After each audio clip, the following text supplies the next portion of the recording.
27ஆம் அதிகாரம் முதல் சில வசனங்களை வாசிக்கலாம். மத்தேயு 27ஆம் அதிகாரம் 1 முதல் சில வசனங்கள். விடியற் காலமான போது சகல பிரதான ஆசாரியரும் ஜனத்தின் மூப்பரும் இயேசுவை கொலை செய்யும்படி அவருக்கு விரோதமாக ஆலோசனை பண்ணி அவரை கட்டி கொண்டு போய் தேசாதிபதியாகிய பொந்திய பிலாத்துவிடத்தில் ஒப்புக் கொடுத்தார்கள். அப்பொழுது அவரை காட்டிக் கொடுத்த யூதாஸ் அவர் மரணாக்கினைக்குள்ளாக தீர்க்கப்பட்டதை கண்டு மனஸ்தாபப்பட்டு அந்த 30 வெள்ளிக்காசை பிரதான ஆசாரியத்திற்கும் மூப்பரிடத்திற்கும் திரும்ப கொண்டு வந்து, குற்றமில்லாத ரத்தத்தை நான் காட்டிக் கொடுத்ததினால் பாவம் செய்தேன் என்றான். அதற்கு அவர்கள், எங்களுக்கு என்ன உண்பாடு என்றார்கள். அப்பொழுது அவன் அந்த வெள்ளிக்காசை தேவாலயத்திலே எறிந்துவிட்டு புறப்பட்டு போய் நான்கு கொண்டு சேர்த்தான். சரி, போதும். இந்த அருமையான வசனங்களிலே யூதாஸ் காரியத்தினுடைய முடிவை குறித்து வாசிக்கிறோம்.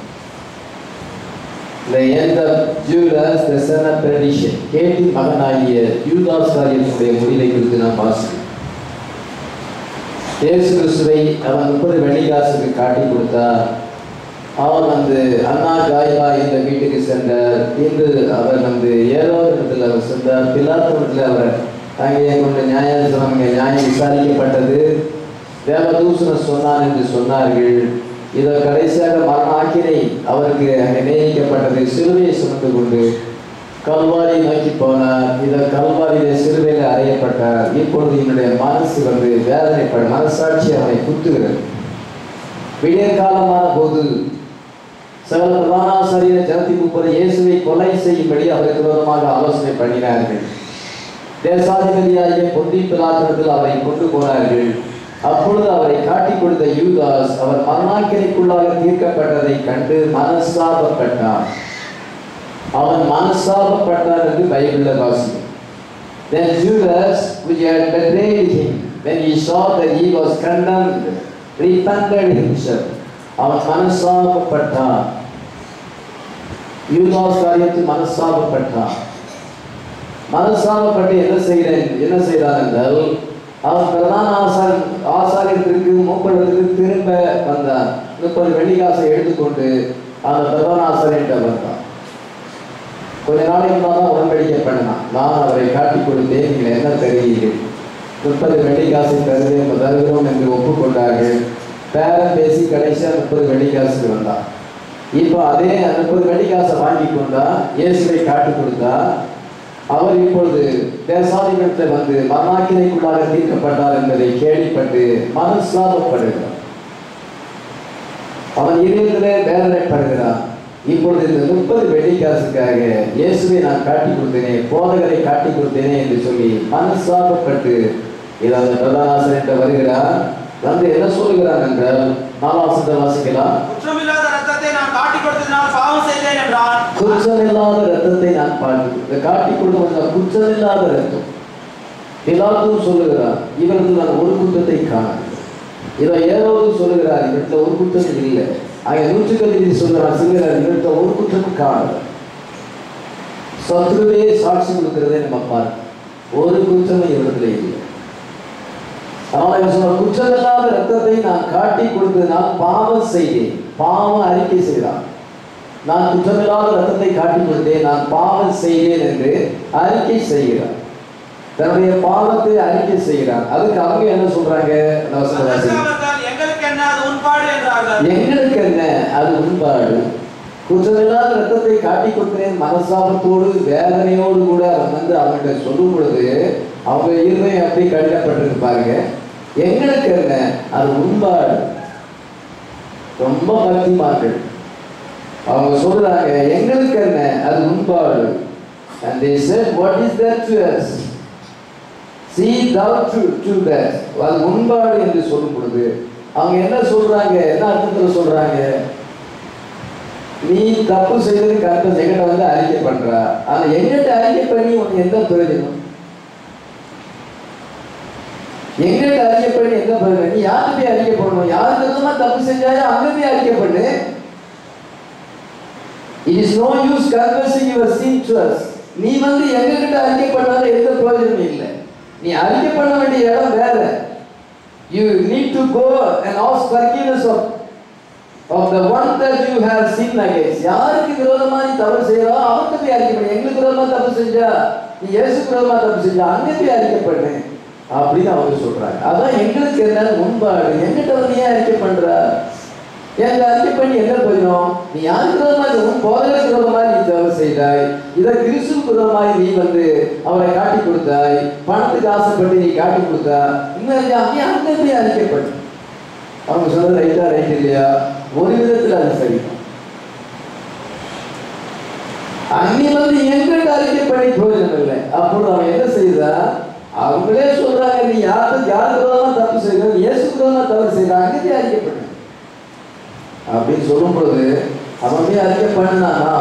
அறிக்கை பண்ணல. என்ன செய்தான்? 5வது வாசிக்கலாம். அப்பொழுது அவன் அந்த வெள்ளிக்காசை தேவாலயத்திலே எரிந்துவிட்டு புறப்பட்டு போய் நான்கு கொண்டு சேர்த்தான். இது தேவாலயத்தில் அந்த வெள்ளிக்காசு 30 வெள்ளிக்காசு அது தேவாலயத்திலே எரிந்து விட்டு, இந்த காசு எனக்கு தேவை அப்படி எரிந்து விட்டு அவனுக்கு மனசாபம் வந்தது.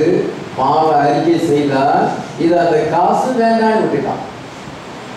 அது வேலையும் அவனுக்கு பற்றி இல்லை. இந்த காசு எனக்கு, இந்த ஆதாயம் எனக்கு தேவையில்லை. இதை செய்துட்டான். செய்து என்ன செய்யணும் என்றால் இயேசுகிட்ட போறபடி 4 கொண்டு செத்தான் என்று பைபிள். ஒரு வாரத்தில் கயிறை போட்டு அவன் குதிச்சுட்டான். அவனுடைய பாடி ரொம்ப வெயிட்டான பாடி. ஒரு சூழித்த மனுஷன், ரொம்ப வெயிட்டான மனுஷன். அதனால போட்டு குதிச்ச உடனே டக்குன்னு கழுத்து ஏறி போச்சு. உடல் சரிந்து செத்தான் என்று பைபிள் வாசி. பாத்தீங்களா? நீ எங்களுக்கு என்ன அது முன்பாடு என்று சொல்லும் பொழுது இயேசு கிறிஸ்துவை அவன் அறிக்கை பண்ண போகல. அதற்கு பதிலாக மனசாட்சியிலே குத்தப்பட்டவனாக, சூடுண்டவனாக, தன் தவறுகளை உணர்ந்து இதை தன்னைத்தானே அவன் மாய்த்து கொண்டான் என்று பைபிளை நம்ம வாசிக்கிறோம். இதை பார்க்கும்பொழுது இந்த காயின் அவிதமான ஒரு மனுஷனாக தான் இருக்கிறான். காயினுக்குள்ள சாத்தான் அவதாரம் விட்டிருந்தான். இப்பொழுது ஜூராஜ்குள்ள அங்கே வந்திருக்கிறான். காயின் என்ன செய்தான்? நானும் கேட்கிற காயினை பார்த்துக்கிறேன். நாபோல் அவனுடைய சகோதரி ஆபேல் எங்க? நான் என்ன அவனுக்கு காவலாடியோ? அவனோட எப்படி பதில் சொல்றான் பாருங்க. கொஞ்சம் கூட பயபக்தி இல்லை, பயம் இல்லை.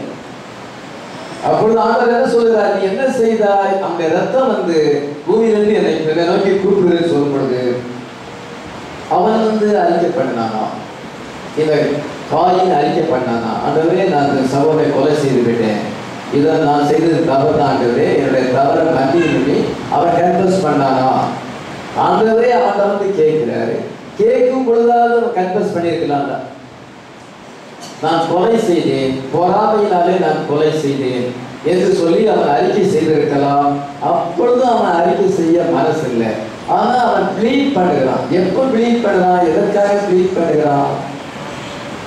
ஆண்டவர் என்ன சொல்கிறார் என்றால், நீ சபிக்கப்பட்டிருப்பாய் என்று சொல்ல. 4:12 இப்பொழுது தன்னுடைய ரத்தத்தை அவன் கையிலே வாங்கிக் கொள்ள தன் வாயை திறந்து பூமியிலே நீ சபிக்கப்பட்டிருப்பாய். இதோ பூமியிலே நீ சபிக்கப்பட்டிருப்பாய். ஆண்டவர் அவனை சபிக்கிறார், அவனுக்கு தண்டனை கொடுக்கிறார்.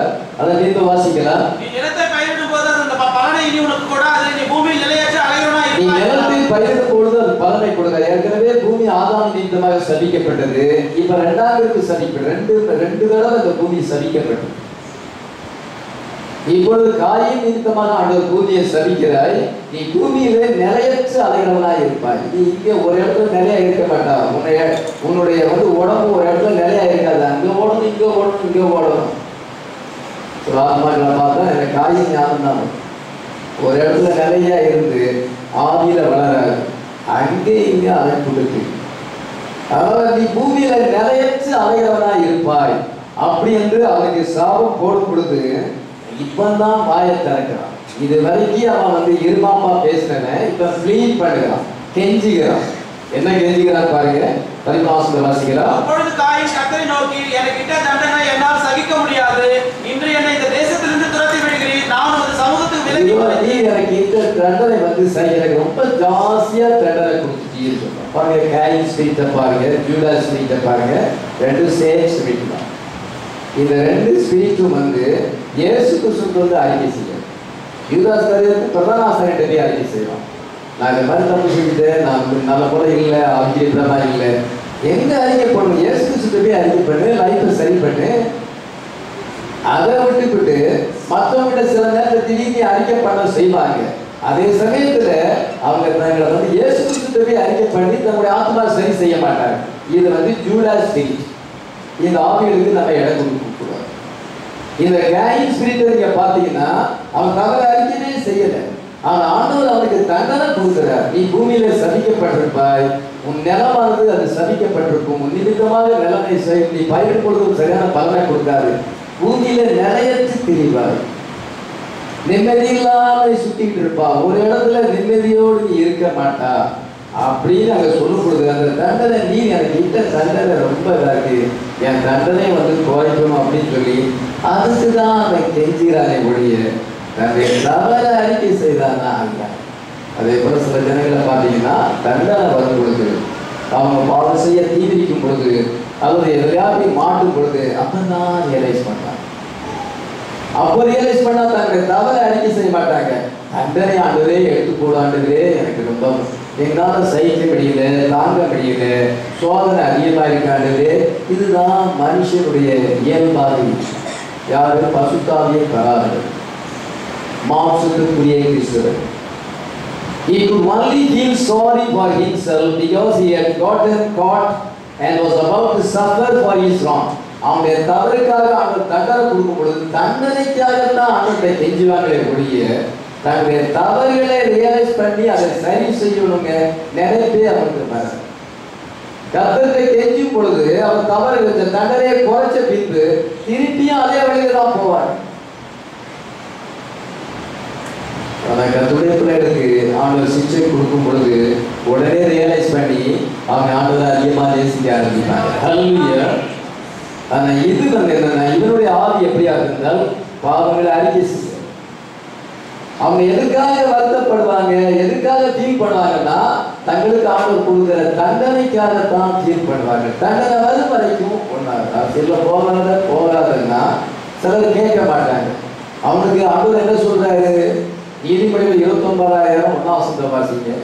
அடிக்கடி கடிந்து கொள்ளப்பட்டும் தன் பிடரியை கடினப்படுத்துகிறவன் சகாயமின்றி சறுதியில் நாசமடைவான். கடந்த சில வாரங்களாகவே நான் அரசியலை பற்றி சொல்லிட்டு இருக்கேன். எலெக்ஷனே இன்னும் வரல, அதுக்கு முன்னாலேயே அந்த சிம்டம்ஸ் இருக்குது.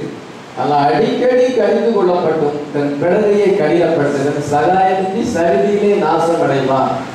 அரசியலுக்கு போகும்பொழுது உடனே அந்த வசனத்தை படிச்சுட்டு போகணும். எந்த கட்சிக்கு போனாலும் பிரச்சாரத்துக்காகவோ கேன்வாஸுக்காகவோ அரசியல்வாதிகளை போய் சந்திக்க போகும்பொழுது இந்த வசனத்தை படிச்சுட்டு போகணும். இந்த வசனத்தை படிச்சீங்கன்னா அந்த வசனம் உங்க உள்ளத்துல பேசும்.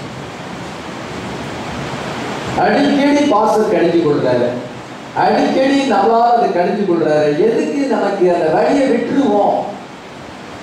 தன்னுடைய பாவனை அறிக்கை செய்வார். கண்டா வந்துட்டான், ஐயோ ஆண்டவரே, ஐயோ ஆண்டவரே, இயேசுவே இயேசுவே. அது வரைக்கும் தன்னுடைய தவறுகளை ஒத்துக்கொள்ள மாட்டாங்க. காயின் தன் தவறுகளை அறிக்கை செய்யவில்லை, ஜூடாஸ் தன்னுடைய தவறுகளை அறிக்கை செய்யவில்லை.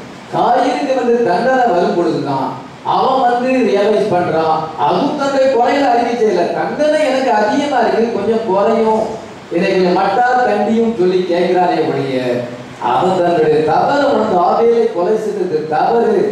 நான் பாவம் செய்தேன், குற்றமில்லாத ரத்தத்தை நான் சிந்தினேனே. ஆவேல் குற்றமில்லாத ரத்தம், அந்த நீதிமானுடைய ரத்தத்தை நான் சிந்தினேனே. அவன் எனக்கு எந்த விதமான தவறு செய்யல, அவனை கொலை செய்யறதுக்கு எந்த விதமான காரணம் இல்லை. ஆண்டவரே, நான் செய்த பாவம் மிகப்பெரிய பாவம் சொல்லி அறிக்கை பண்ணானா? இல்ல. தண்டனை கொடுக்கும் பொழுது மட்டும் அங்கே கெஞ்சுதான். எப்படி பாத்தீங்களா? இந்த மாதிரி ஸ்பிரிட் நமக்கு இருக்கிறார். காயின் சாத்தான் அவருக்குள்ளே குடிகொண்டுதான் சர்ப்பத்தின் வித்தா இருந்தா அல்லது சில ஜனங்கள் என்ன செய்வாங்க, தங்களுடைய பாவத்துக்காக அவங்க வருத்தப்பட மாட்டாங்க. Many people are sorry for their sins. அநேகர் தங்களுடைய பாவத்துக்காக வருத்தப்பட மாட்டாங்க. பாஸ்டர் நம்ம சொல்றாரு, பாஸ்டர் நம்ம சொல்லுவாரு, அதாவது அவங்க செய்யாத தப்ப நான் சொன்ன மாதிரி சொல்லுவாங்க. நாங்க தெய்வமே, நம்ம தவறு செய்யறமே, அதனால தானே அவங்க வார்த்தையை காமிக்க வேண்டிய சூழல் வருது அப்படின்னு ரியலைஸ் பண்ண மாட்டாங்க. தன்னுடைய பாவங்களுக்காக அவங்க சாரி கேட்க மாட்டாங்க ஆண்டவர்கிட்ட. They are only sorry because they caught and have suffered the penalty. அவங்க தண்டனை வரும் பொழுது மட்டும்தான், அவங்க கஷ்டப்படும் பொழுதுதான். இப்போ கீழ்படுகிறேன்னா அப்பொழுது அப்படியாப்பட்ட ஒரு நாள் வரும். அந்த நேரத்துல நீங்க கெஞ்சி எதுக்கு நமக்கு அந்த வேலை? கர்த்தருடைய வார்த்தை சொல்லும் பொழுது தண்டனை வருதுன்னதா அது அறிக்கப்பட்டது நல்லதில்ல. மனுஷன் இடலாம், மிஸ்டேக் பண்ணலாம். ஆனா கர்த்தர் உணர்த்தும் பொழுது அந்த அழிவு வருவதற்கு முன்னதாக, அந்த பனிஷ்மெண்ட் வருவதற்கு முன்னதாகவே இடையில அந்த கேப் இருக்கும் பொழுது அந்த நேரத்தில் ஆண்டவரை மன்னிப்பு கேட்கிறானே. ஆண்டவர் காயினுக்கு சான்ஸ் கொடுக்கிறார். சகோதரிய அந்த ஆபேல் எங்கேன்னு கேட்கும்போது உடனே அறிக்கை பண்ணியிருக்கிறாங்க, தண்டனை கொடுத்து மட்டும் கேட்கிறோம். இதுதான் மக்களுடைய உலக பசுத்தாவியை பெறாதவர்கள், மாம்சத்துக்குரியவர்கள் யாராக இருந்தாலும் அவங்களுடைய ஸ்பிரிட்ஸ் அதிகமாகத்தான் கிரியை செய்யும். ஒன்றும் ஆச்சரியப்படுறதுக்கு ஒன்றும் இல்லை. பைபிளில் நமக்கு திசாந்தங்களாக எழுதி வைக்கப்பட்டது. இவன் என்ன செய்யறாங்க, ஜூடாஸ் அந்த 30 வெள்ளிக்காசை வேதனைப்பட்டு அவன் தன் மேல வேதனைப்பட்டு இவன் அறிக்கை செய்யறான். அறிக்கை செய்யற இடம் சரியில்லை, காயில் அறிக்கை செய்யல. இவன் அறிக்கை செய்யற இடம் சரியில்லை, அறிக்கை செய்யற இயேசு கிறிஸ்து அறிக்கை செய்யணும். இப்ப அந்த பணத்து மேலேயே அவனுக்கு விருப்பம் இல்லை. 30 வெள்ளிக்காசு மேல ஆசைப்பட்டான். இப்ப அந்த ஆசைப்பட்ட அதுக்கு மேல விருப்பம் இல்லாதபடி அதை வீசி எரிஞ்சிட்டான். எனக்கு தேவையில்லை, இந்த காசு எனக்கு தேவையில்லை என்று வீசி எரிந்து வியாபாரத்தை எரிந்து விட்டு புறப்பட்டு போய் 4 கொண்டு சேர்த்தார் இருப்பார். ஏன் அவன் இதெல்லாம் செய்யும்? Why did he just seek forgiveness from Jesus and make confession for his wrong? ஏன் அவன் போய் இயேசு கிறிஸ்து சிலுவையில் தொங்கிட்டு இருக்காரு? இன்னும் ஜீவன் போகல. சாயங்காலம் 3 மணிக்கு தான் அவர் ஜீவன் போகுது. இப்ப விடிய காலத்துல இது நடக்குது. அவர் மரணாக்கினைக்கு உட்பட்டு சிலுவையை சுமந்து கொண்டு போறார். அந்த நேரத்தில் இது நடக்குது, விடிய காலத்தில் இது நடக்குது. 3 மணி வரைக்கும் அவன் ஜீவனோடு இருக்கிறார். 10 பேருக்கெல்லாம் ஏற்கனவே அங்கே மன்னிப்பு வாங்கிட்டான். இவன் போயிருக்கலாங்க. ஏன் அவன் போகல? என்னதுனால அவன் போகல? ஏன் போய் அவன் அறிக்கை பண்ணி அவன் செலிப்ரேட் பண்ணியிருக்கலாம்ல? அவன் பாவத்துக்கு தண்டனைக்கு அவன் நீங்கி அவனும் அப்போஸ்தல பட்டத்துல வந்திருக்கலாம்ல? அவனையும் அவனுடைய ஏதாவது ஒரு கண்ட்ரிக்கு அனுப்பி அவங்க அப்போஸ்தலனாக அவன் இருந்திருப்பாங்க. ஏன் அவன் 12 பேர்ல ஒருவனாக இராதபடி அவன் அப்படியே போனான்? ஏனென்றால் he just won't humble himself to do that. அவனுக்கு அந்த தாழ்மை அவன் மனசாட்சியிலே குற்றப்படுறான். அதே போலதான் சபையை விட்டு பின்னாடி போற ஆத்மாக்கள், வார்த்தை விட்டு விலகி போறவர்கள், இதை என்னென்றால் கள்ள உபதேசங்களில் போறவர்களுக்கு ஒரு நாள் ரியலைஸ் பண்ணுவாங்க. ரியலைஸ் பண்ணினாலும் இதை தங்களை ஒப்பந்தமாகிக்கொள்ள எந்த இடத்துல ஆண்டவர் விட்டாங்களோ அந்த இடத்துல பிடிக்கும். எங்க யாருக்கிட்ட நீ தவறு செஞ்சோ அங்கவே அறிக்கப்படும். அந்த இடத்துக்கு போ. நீ எங்க இயேசு கிறிஸ்துவை விட்டாயோ அந்த இடத்துக்கு போ. அந்த இடத்துக்கு அல்லாத வர முடியாது. நான் வேற இடத்துக்கு போறேன், நான் பிரதான ஆசிரியர்கிட்ட போறேன், நான் வேற மெசேஜ் சர்ச்சில் போறேன். அது ஒர்க்காக. அதனால என்ன செய்யறோம் என்றால் நம்ம கர்த்தரை எங்க விட்டோமோ அங்க போகும். ஒரு இடத்துல சத்தியம் சரியில்லை அப்படின்னு இன்னொரு இடத்துக்கு வரலாம், அது கரெக்ட். நல்ல சத்தியம் இருக்க இடத்த விட்டுட்டு போய் இதை தவறான இடத்துல போறவங்க மன்னிப்பு எங்க கேட்க வேணும்? அந்த இடத்துல கேட்க வேணும். அந்த சபை பரிசுத்தமான சபையா இருக்கு, வார்த்தையில உண்மையா இருக்கு. அதை விட்டு எங்க போறது? 6ஆவதுல இருந்து 7ஆவது போகலாம். இதான் டீப்ரமோஷனா இருக்கு. ஹைஸ்கூல்ல இருந்து காலேஜ் போகலாம். நீங்க கொடுக்குற செய்தி என் ஆத்மாக்கு திருப்தி இல்லை, அதனால நான் எனக்கு திருப்தியா இருக்கிற இடத்துக்கு போறேன்னா தப்பு இல்லை. ஆனா அது போறது தப்பு இல்லை. அவங்கள்ட்ட போயிட்டு நம்ம கன்ஃபர்ஸ் பண்ண வேண்டிய அவசியம் இல்லை. இதோ கர்த்தருக்கு விரோதமா தவறு செய்து விட்டு அங்க போய் எங்க நீ போனியோ, எங்க நீ தவறு அந்த இடத்துக்கு போ. இயேசு கிறிஸ்துட்ட போ. நீ அவர் புத்தம் கொடுத்து காட்டி கொடுத்தால, அந்த யாருக்கு புத்தம் கொடுத்து காட்டி அவர்கிட்ட போ. ஆனா அந்த இடத்துக்கு வரைக்கும் என்ன இல்லை, அவனுக்கு தாழ்மை இல்லை. பிரதானாசிரியர்கிட்ட போக வேண்டிய தாழ்மை இருந்தது. பணத்தையும் வேண்டான்னு விட்டுட்டான், அதையும் அந்த ஆசையும் விட்டுட்டான். அதெல்லாம் அவனால செய்ய முடிஞ்சிச்சு. ஆனா ஒரே ஒரு காரியம் இதை செய்ய முடியல. பிரதானாசிரியர்கிட்டையும் போக வேண்டாம், காசையும் அவன் வீசி அடிக்க வேண்டிய அவசியம் இல்லை. காசை வீசி அடிச்சாலும் அவனுக்கு மன்னிப்பு கிடைக்காது. பிரதானாசிரியர்கிட்ட போனாலும் மன்னிப்பு கிடைக்காது. அவன் யாரை முத்தம் கொடுத்து காட்டி கொடுத்தானோ அந்த ஆளுக்கு போகும். அவன் முத்தம் கொடுத்து நேசிப்பது போல நீ காட்டி கொடுத்த. நீ முக்கியமான ஆளா ஃப்ரெண்ட்ல நின்னா இதோ நேசிப்பதாக காட்டி இப்பொழுது நேசிப்பது போல முத்தம் கொடுத்தாயே, அவர்கிட்ட போ. அப்ப நீ காசை தூரப்படாட்டா பிரதானாசிரியரை பார்க்க வேண்டிய அவசியமே இல்லை. இதெல்லாம் செய்வான், ஆனா அதை செய்ய மாட்டான்.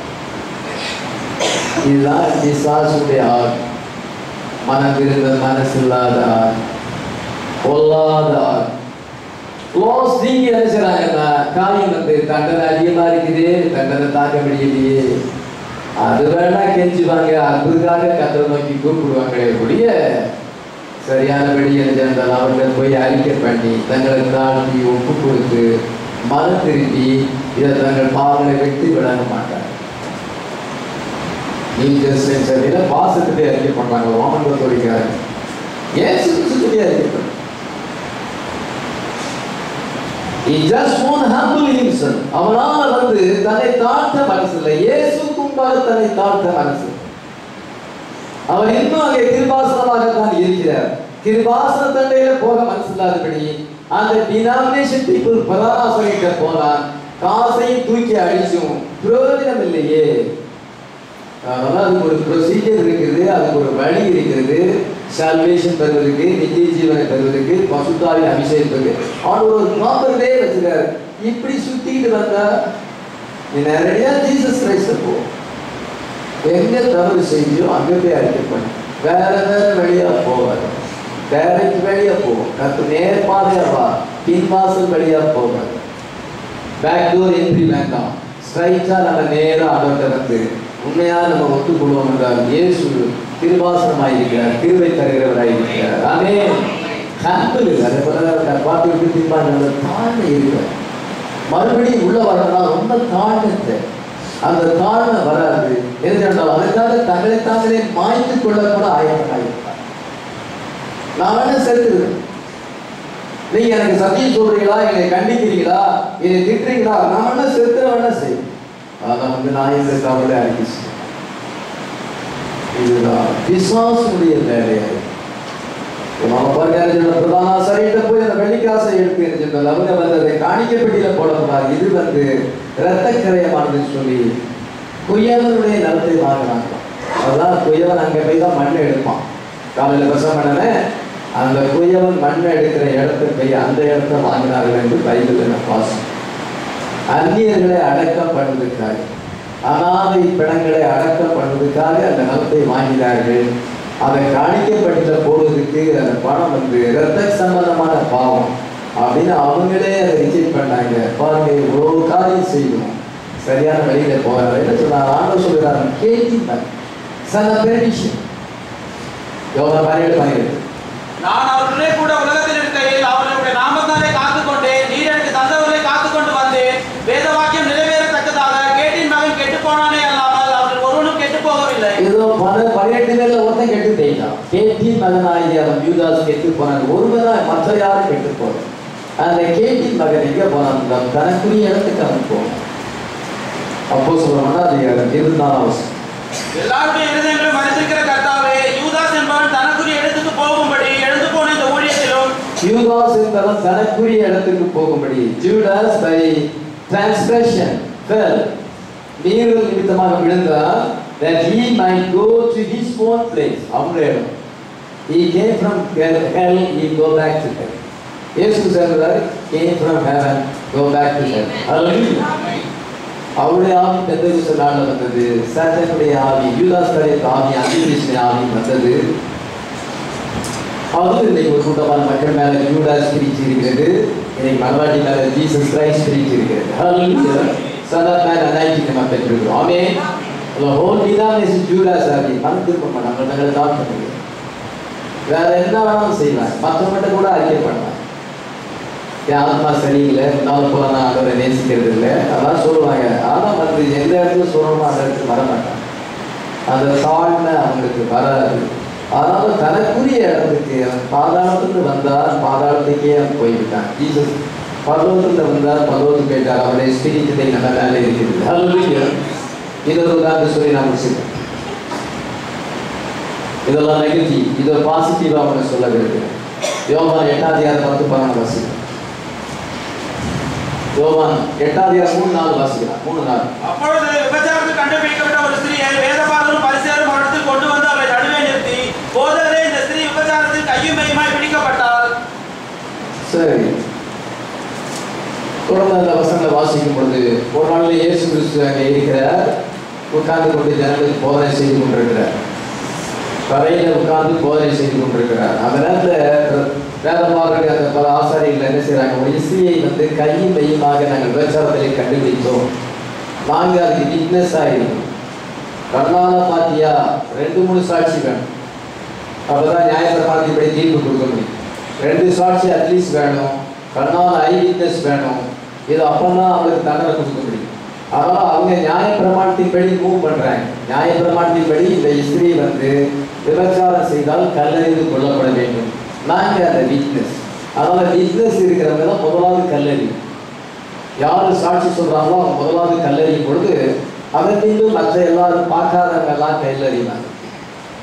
இது நியாயப்பிரமாணத்துல வேர்டு அப்படி சொல்லுது. பழைய ஏற்பாட்டுல வார்த்தை அவிதமாய் சொல்லுது. அந்த வார்த்தையை கொடுத்த ஆண்டவர்கிட்ட தான் வந்திருக்கிறாங்க. இப்போ நீர் என்ன சொல்லுகிறீர்? இதை நியாயப்பிரமாணத்தின்படி, மோசேயின் நியாயப்பிரமாணத்தின்படி இவள் கையை மெய்யமாக பிடிக்கப்பட்டால் கல்லறிந்து கொள்ள வேண்டும் என்று நியாயப்பிரமாணம் சொல்லுகிறது. நீர் என்ன சொல்லுகிறீர்? இயேசு என்ன சொன்னார்? நேரம் யோசித்தாரு, அப்படியே அமைதியா இருந்தாரு. பின்பு தலையிலிருந்து பார்த்து சொல்லுகிறார், வீக்னஸ் தான் முதல்ல கல்லறியணும். யாரு வீக்னஸ் அவங்க முதலாவது கல்லறி அப்படிங்கிறதுக்காக ஆண்டவர் உங்களில் பாவம் இல்லாத எவனோ அவன் இவன் மேல் கல்லறியிருக்கிறார். உங்களில் பாவம் இல்லாத எவனோ அவன் தான் ட்ரூ வீக்னஸ். ட்ரூ வீக்னஸ் என்னவென்றால் அவன் சரியா இருக்கணும். அவன் தான் மற்றவங்களை குற்றம் சாட்டலாம். அவன் சரியில்லாம மற்றவங்களை குற்றம் சாட்டக்கூடாது. அதனால அப்படியாப்பட்டவன் தான் ட்ரூ வீக்னஸ். நீங்க பார்த்தீங்கன்னு சொல்றதெல்லாம் இங்க சரியாக சரிப்படாது. நீங்க ட்ரூ வீக்னஸா இருக்கணும், ஃபால்ஸ் வீக்னஸா இருக்கக்கூடாது. நீ விட்னஸே சாட்சி இல்லாத நீ எப்படி சொல்றது? அதனால விட்னஸ் கொடுக்குறவங்க ட்ரூவா இருக்கும், உண்மையான கிறிஸ்தவனா இருக்கணும், உண்மையான தேவபக்தி உள்ளவனா இருக்க வேண்டும். அதனால உங்களில் பாவம் இல்லாதவன் இவன் மேல் முதலாவது கல்லறிய கடன் சொல்லும் பொழுது அவன் தலையில குத்தி எழுதி கொண்டிருக்கும் பொழுது துன்மார்களுடைய பெயர் புள்ளியில எழுதப்படும் சொல்லப்பட்டிருக்கு. நம்மளுடைய பேர் ஆட்டுக்குட்டியான ஜீவஸ்ல இருக்குது, அது தேவனுடைய சிந்தையில இருக்குது. ஆனா இவர் புழுதியில அங்க எழுதும் பொழுது இதை என்ன செஞ்சாலும் நம்முடைய பாவங்களை எழுதியிருக்கலாம், நம்முடைய பேரை எழுதியிருக்கலாம், நமக்கு என்னன்னு சொல்லப்படாது. அப்படின்னா நம்ம கெஸ் பண்ணுறோம். அவன் பேரை எழுதி அவன் செய்த தவிர அங்கே எழுதும் பொழுது இதெல்லாம் தேதி நீ இந்த காரியத்தை நீ செய்த என்று சொல்லும் பொழுது அவன் பார்க்கிறான், அவன் பேரு தெரியுது, அவனுடைய தவறு செய்கிறது. காலை அப்படியே போட்டுட்டு ஒவ்வொருத்தனா வர்றான். இதோ அவன் பேரையும் அவனுடைய பாவத்தையும் எழுதும் பொழுது ஒவ்வொருத்தனா கல்லை போட்டு போயிட்டான். அவன் நின்றே பார்க்கல, அந்த பொண்ணை பார்க்கவே இல்லை. அவன் முன்னால நின்று கொண்டிருக்கிறார், குற்றமான சாட்சியோடு நின்று கொண்டிருக்கிறார், கையில் மெய்யமாக பிடிக்கப்பட்டது. இப்பொழுது எல்லாரும் போன பிறகு அவர் மட்டும்தான் இருக்கிறார். அவர் தலையில் நிமிர்ந்து பார்க்கிறார். இஸ்திரியை பார்த்து என்ன சொல்லுகிறார்? 10ஆம் வசனத்தை வாசிக்கிறார்.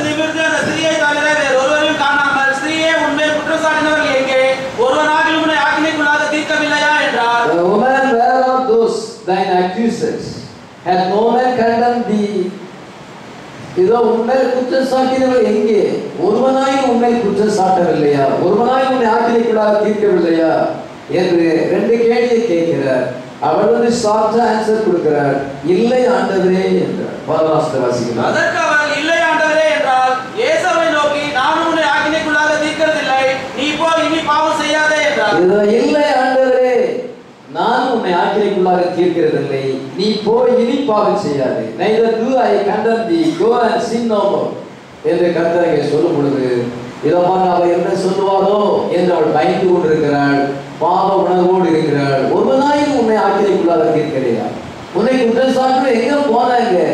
ஒருத்தர் இல்லை இல்லை ஆண்டவரே சொல்லும் பொழுது இயேசுவிடம் இருந்து பார்த்து என்ன சொல்கிறார் என்றால், நானும் உன்னை ஆக்கினைக்குள்ளாக தீர்க்கிறேன், நீ போ இனி பாவம் சின்னோமோ, இனிமேல் பாவம் செய்யாது என்று சொல்லும் பொழுது பாருங்க, நீங்க கவனிக்க வேண்டிய காரியம் அந்த ஜூதாஸ் அந்த காரியம் பார்க்கும்போது இந்த பெண்ணை நீங்க பாருங்க, அது நெகட்டிவாக இருக்கிறது, இது பாசிட்டிவாக இருக்குது.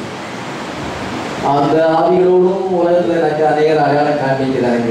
இந்த ஆவியோடு அடையாளம் காண்பிக்கிறோம், நம்ம இந்த ஆவியோடு அடையாளம் காண்பிக்கிறோம். ஆமென். Why was he condemned by the Lord? ஏன் ஆண்டவர் அவளை ஆக்கினைக்குள்ளாக தீர்க்கவில்லை? வார்த்தை ஒரிஜினல் வேர்டு என்ன சொல்லுகிறது? அவளை கல்லறிய வேண்டும் என்று சொல்லுகிறது. அந்த வேர்டை இவர் தான் கொடுத்திருக்கிறார். ஏன் அவர் ஆக்கினைக்குள்ளாக தீர்க்க? ஏன் வேர்டு அவர் ஃபாலோ பண்ணல? வேர்ட் படி அவர் ஏன் ஜட்ஜ்மெண்ட் பண்ணல? அவரை குற்றம் சாட்டலாம். அவர் வார்த்தை எப்படி சொல்லும் பொழுது அவர் வார்த்தையை மீறலாமா? வார்த்தையின்படி நியாய தீர்ப்பு சொல்லலாம். நீங்க வார்த்தையின்படி சொல்லுங்க, நான் கேட்கிறோம். தவறையும் உணர்றது இல்லையே, தவறை உணர்றது இல்லையே, வார்த்தையின்படி தவறு இருக்குன்னு தெரியலையே, வார்த்தையின்படி சொல்லுங்க, நான் சரி. இப்படி சொல்றாங்கன்னு இருக்காங்க, திருந்தது கிடையாது, நாங்க தவறு அறிக்கை செய்வது கிடையாது. பாஸ்டர் நான் தப்பு செஞ்சுட்டேன், நீங்க சொல்ற ரைட்டு தான் சொல்றதே கிடையாது. நீங்க வார்த்தைப்படி சொல்லுண்ணா. ஏதோ வார்த்தையில ரொம்ப கரெக்டா இருந்த மாதிரி, பாத்திர அநியாயமா குற்றம் சாட்டின மாதிரி, ஏதோ கரெக்டா எங்களோட பாஸ்டரை விட பெரிய ஞானம் இருந்த மாதிரி இருக்கும் பொழுது இதை இயேசு கிறிஸ்துவ இருந்தாலும் உன்னை ஒரு நாளைக்குள்ளா தீர்க்கலையா அப்படின்னு கேட்கிறார். இல்லை ஆண்டவரே அப்படி என்று சொல்லுகிறார். அப்பொழுது அவரை குற்றம் சொல்லலாமா? நியாயப்பிரமாணம் சொல்லுது, வார்த்தை சொல்லுது, அவளை கல்லறைன்னு சொல்லுது. இவர் அவளை கல்லறையாம தப்பிச்சாரு, தப்பிச்சு பண்ணிட்டாரு அப்படின்னு சொல்லலாம். இந்த கிரிட்டிக்ஸ் அதிகமாக சொல்லலாம். எப்ப எல்லா காலத்திலையும் கிரிட்டிக்ஸ் உண்டு. ரொம்ப ஜாக்கிரதையா இருக்கணும். கிரிட்டிக்ஸ் ஸ்பிரிட் நமக்குள்ள வரக்கூடாது. இயேசு கிறிஸ்து தப்பு செஞ்ச மாதிரி அவங்க கணக்கில் பேசிடலாம். வார்த்தை சொல்லும் பொழுது அவர் stone, the word said to stone her. Why did Jesus seemingly deny his own word? அவரே அந்த வார்த்தையை மறுதலிக்கிறார். வார்த்தைப்படி அவர் செய்யலையே, தீர்ப்பு சொல்லலையே அப்படி என்று கிரிட்டிக்ஸ் சொல்லலாம். பேசி அவங்க ஆண்டவர் அவர் மேல இறக்கதா இருந்தார். ஏன் இறக்கதா இருந்தார்? அவர் பேசி அவர் கிருபாசனமாயி அவங்க கொண்டு வேற எங்கேயே கொண்டு போயிருந்தா வேற இப்பதான் ஹை பீஸ்ட கொண்டு போனா கல்லறியை சொல்லியிருப்பான். ஆனா அவங்க என்ன செஞ்சாங்கன்னா கிருபாசனத்தை கொண்டு வந்தாங்க. The person is a mercy seat. Hallelujah. அங்க தங்க கருணை இருக்க உடன்படிக்கை பெட்டி மேல அது mercy seat இல்ல. இப்ப இவரே mercy seat இருக்கிறார். அது ஒரு அடையாளமா இருக்கு. இது ரியாலிட்டி. உண்மையான mercy seat கிட்ட வரும்பொழுது, கிருபாசன தண்டையில வரும்பொழுது கிருபை தான் கிடைக்குமே ஒழிய நியாய தீர்ப்பு கிடைக்காது. Hallelujah. They were throwing her down at the throne of mercy. Hallelujah. நீங்க கிருபாசனத்தில் வந்திருக்கீங்க. Hallelujah. The message of the hour நமக்கு கிருபை தருகிறது. Hallelujah. He was the mercy seat. Our mercy seat இருக்கிறார். She was at the mercy seat and not the judgment seat. அவள் நியாயசனத்துக்கு முன்பாக வரல, கிருபாசனத்துக்கு முன்பாக வந்திருக்கிறார். Hallelujah. உலக ஒரு நாளிலே நியாயசனத்துக்கு முன்பாக வரும், கிறிஸ்துவுக்கு முன்பாக நிற்பாங்க. அப்பொழுது அவர் நியாயசனமாய் இருப்பார். இப்பொழுது அவர் கிருபாசனமாய் இருக்கிறார். ஆமென். ஆண்டவர் அம்மாவோட வார்த்தையை மறுதலிச்சாரா? வார்த்தை சொல்லுகிறது ஒரிஜினல் வேர்டு அவரை கல்லறிய வேண்டும் என்று சொல்லுகிறது. அவங்க வார்த்தைப்படி தான் தீர்ப்பு செய்யுங்கன்னு சொல்றாங்க. ஆனா இயேசு கிறிஸ்து வார்த்தைப்படி செய்யாம அவரை தப்ப விட்டுட்டாரு. எனக்கு காமிச்சிட்டார் அவர் மேர்சி சீட்டு. ஆனா அவர் வார்த்தையை மறுதலிப்பாரா? அந்த தண்டனை தானே பார்த்து சொல்ற தண்டனை மரண தண்டனை அதை தானே இருக்கிறார். அந்த பெண்ணுக்காக தாக்கினை நான் சேர்த்துக்கிறேன், உனக்கு கிரேஸ் தர நீ தச்சு. அதுதான் அந்த கல்வரி நான் செய்கிறேன். நான் வார்த்தையின்படி தண்டனை உண்டு, பாவத்தின் சம்பளம் வரணும், நான் அதை எடுத்துக்கிறேன், உனக்காக நான் எடுத்துக்கிறேன். நான் உன்னை நேசிக்கிறேன், கல்வரியில நான் அதை எடுத்துக்கிறேன், நீ தப்பிச்சு போ, உனக்கு திருவிழாரு. அதை நினைக்கத்தான் நான் நினைக்கிறேன். ஜூடாஸ் வீட்டில் வந்து கன்ஃபஸ் பண்ண அவர் கல்வாரியில் தொங்கிட்டு தான் இருக்கிறார். கன்ஃபஸ் பண்ணலாம், அந்த தாழ்மை இல்லை, தாயின் அந்த தாழ்மை இல்லை. தண்டனைக்கு வரும்பொழுது மட்டும்தான் உணர்வுபடிதான், ஐயோ எனக்கு தண்டனை அதிகமாக, அதே போல தண்டனை வரும்பொழுது தான் பிரயோஜனம் இல்லையே, தன்னுடைய தவறை அறிக்கை செய்யவில்லையே. 1963 என்ன நடந்தது? இதான் எது கேட்டாலும் அங்கே வந்து டிஸ்பென்சேஷன் ஆஃப் அந்த ஃபுல்னஸ் ஆஃப் வேர்டுக்கு வரும் பொழுது அவர் ஏற்சபைக்காரெல்லாம் பரிந்து பேசுகிற ஒழித்து செய்திருந்தார். மெடிட்டரேனியன் ஒர்க்கு செய்திருந்தார், இன்டர்செசரி ஒர்க்கு செய்து கொண்டிருந்தார். அவர் சன்னாப் காடாக இருந்தார், ஆசாரியனாக பிரீஸ்டாக இருந்தார். இப்பொழுது சன்னாப் மேனாக இருக்கிறார். ஹல்லேலூயா. டிஸ்பென்சேஷன் சேஞ்ச் ஆகிவிட்டது. அப்பொழுது குறைவான சத்தியம் அவனுக்காக அவர் பரிந்து பேசினால, மீடியேட்டரி ஒரு ஒர்க்கை செய்தனால, அவங்க வந்து அந்த ரேட்ரி செய்திக்கு கீழ்ப்படுத்தினால அவனுக்கு அவனுக்கு வந்து ரெசரக்ஷன் உண்டு. ஹல்லேலூயா. ஆனா இப்ப வந்து 7ஆம் தூதனுடைய செய்தியானது தேவரகசியத்தை வெளிப்படுத்தும் என்று சொன்னார். 7 முத்திரைகள் திறக்கப்பட்டு தேவரகசியம் வெளிப்படுத்தின. இப்பொழுது இக்னரன்ஸுக்காக அவர் வந்து இதை அவர் இன்டர்செசரி பண்ணுது. இக்னரன்ஸுக்காக, அறியாமைக்காக. மார்ட்டின் லூத்தர் அறியாமையில் இருந்தார், ஜான் வெஸ்லி அறியாமையில் இருந்தார். அவங்களுக்காக அவர் ப்ளீட் பண்ணார். இன்டர்செசரி ஒரு இப்பொழுது அப்பொழுது முத்திரை திறக்கப்படலை. இப்பொழுது ஃபுல்னஸ் ஆஃப் வேர்ட் வந்த உடனே இந்த பெந்தெகோஸ்துக்காரர்களுக்காக இயேசு பரிந்து பேச மாட்டார். பிதாகுமாரன் பசுத்தாவின் நாமத்தில் ஞானஸ்நானம் கொடுக்கிறவங்களுக்காக, திருத்துவத்தை நம்புறவர்களுக்காகவும், சாபன உபதேசத்தில் இருக்கிறவங்களுக்காக இயேசு இந்த ஒரு நாளும் பரிந்து பேச மாட்டார். இது அந்த காலம் முடிஞ்சு விட்டது. ஏனென்றால் ஃபுல்னஸ் ஆஃப் வேர்ட் வந்த பிறகு அறியாமைக்காக பரிந்து பேச வேண்டிய அவசியம் இல்லை. ஃபுல்னஸ் ஆஃப் வேர்டை பிலீவ் பண்ணும், எல்லாத்தையும் செய்வாங்க. தங்களுடைய பாவத்தை அறிக்கை செய்வாங்க, ஊழியமும் செய்வாங்க, ஜபமும் செய்வாங்க, எல்லாம் செய்வாங்க. ஆனா அந்த ஃபுல்னஸ் ஆஃப் வேர்ட் பக்கத்துல மட்டும் வர மாட்டாங்க. அதான் ஜூடாஸ் திங்ஸ். இங்க வந்து இருக்கிறார்கள், அங்கவே நான் அறியாமல் இருந்தேன், நான் தவறான உபதேசத்தில் இருந்தேன், நீர் இவ்வளவு காரியத்தை செய்திருக்கிறீர், ஒரு தீர்க்கதரிசி மூலமாக தேவராயத்தை வெளிப்படுத்தியிருக்கிறீர், நான் அறியாமலே இருந்தேன், ஆண்டவரே நான் உங்களுடைய வார்த்தையை விசுவாசிக்கிறேன், என்னுடைய அறியாமைகளை மன்னி ஆண்டவரே சொல்லி அங்கிருந்து இங்க வர மாட்டாங்க. இது கிருபாசனம். ஹல்லேலூயா. The message of the hour is கிருபாசனமாக இருக்கிறது. ஆமென். To reject the word of this hour, இந்த நேரத்திலே செய்தியை புறக்கணிக்கும் பொழுது, then mercy is over for that individual. சோபர்களுக்கு ஏற்கனவே mercy over. இந்த எல்லைக்கு முதலில் திறக்கப்பட்டதோ அவருக்கு சோபத்துக்கு mercy over. ஆனா இண்டிவிஜுவல் பீப்புளுக்கு இன்னும் mercy வந்து ஓவர் இல்லை, இன்னும் கிருபை முடியவில்லை. அவங்க மெசேஜ் ஆஃப் தி ஹவர்ல வரும் பொழுது அவங்களுக்கு mercy இன்னும் இருக்கிறது. ஆனால் அதை ரிஜெக்ட் பண்ணும் பொழுது அந்த தனிப்பட்ட மனுஷனுக்கு இரக்கம் முடிந்து விடுகிறது. Their mercy is over for that individual. Their soul is cut off forever. அந்த ஆத்மா இஸ்ரவேலில் இராதபடி அறுப்புண்டு போகும். புளிப்புள்ள அப்பத்தை சாப்பிடுகிறது. 7 நாள் புளிப்பில்லாத ஆண்டவன் புளிப்புள்ள அப்பத்தை சாப்பிடும். இஸ்ரவேலில் இராதபடி அந்த ஆத்மா அறுப்புண்டு போகும்னா ஜீவ புஸ்தகத்திலிருந்து பெயர் கிழிக்கப்படுகிறது. அதுதான் cut off அப்படின்னு பார்க்கிறோம். Their soul is cut off forever. அது வந்து ஒரு நாளைக்கு திருப்பி எழுத மாட்டாங்க. கடைசியா ஒரு சான்ஸ் கொடுப்பாங்க, ஆப்பர்ச்சுனிட்டி. லாஸ் ஆப்பர்ச்சுனிட்டியை மிஸ் பண்ணும் பொழுது, ரிஜெக்ட் பண்ணும் பொழுது, பெயர் திரிக்கப்படும் பொழுது சாகும் வரைக்கும் அவங்க காத்திருக்குவாங்க.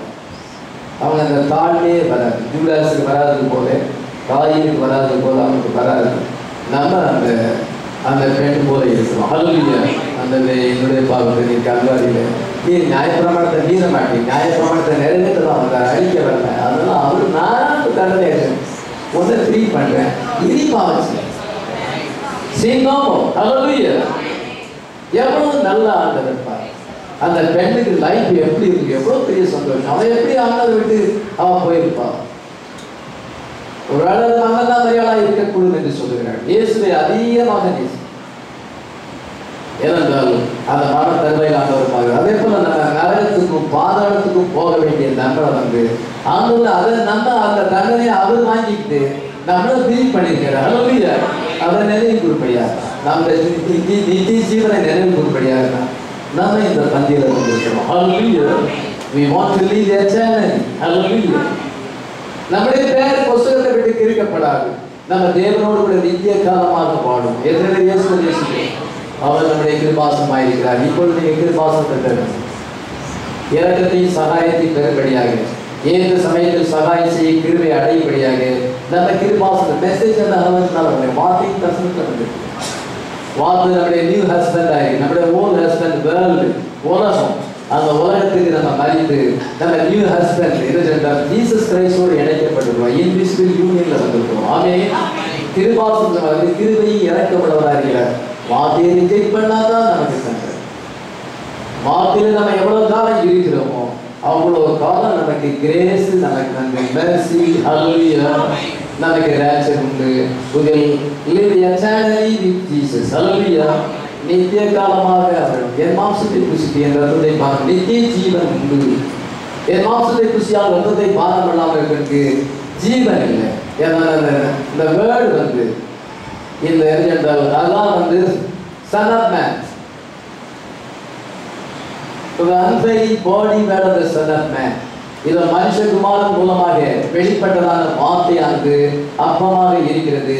அனாயிட்டிங் நம்ம பெறுகிற அனாயிட்டிங் வந்து இதோ திராட்சரசத்துக்கு அடையாளமாக ஒரு வேர்டை ரிலீஸ் பண்ணுகிற வேர்டு ஃபாலோ பண்ண வேர்டை நீங்கள் அக்செப்ட் பண்ணும் பொழுது அந்த வார்த்தையானது ஆவியாக ஜீவனாக வந்து நமக்குள்ளே வாசம் பண்ணும் பொழுது அதுக்கு ஒரு அடையாளமாக நம்ம இருக்கோம்.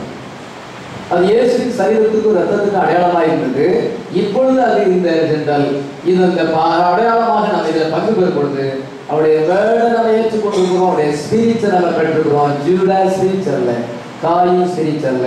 இது அவங்களுடைய ஆவிகள் வந்து அறிக்கை பண்ணிதான் அவங்க மீட்பை பெறல. ஏனென்றால் எந்த இடத்துல வந்து அறிக்கை பண்ணணும் என்று தெரியவில்லை. ஏதோ நம்ம வந்து அந்த ஜூதாஸை பார்க்கும் பொழுது மனசாபப்பட்டான், தவற உணர்ந்தான், ஆனால் அவன் தன்னை தாழ்த்த மனசு. இவ்விதமாக இருக்கும் பொழுது கர்த்தர் அவருடைய கிருபையிலே வார்த்தையிலே நிலைத்திருந்து இந்த பந்தி 12வது பந்தியில் பங்கு பெறும்படியாகும் ஆண்டவர் நமக்கு உதவி செய்திருக்கிறார். ஹல்லேலூயா.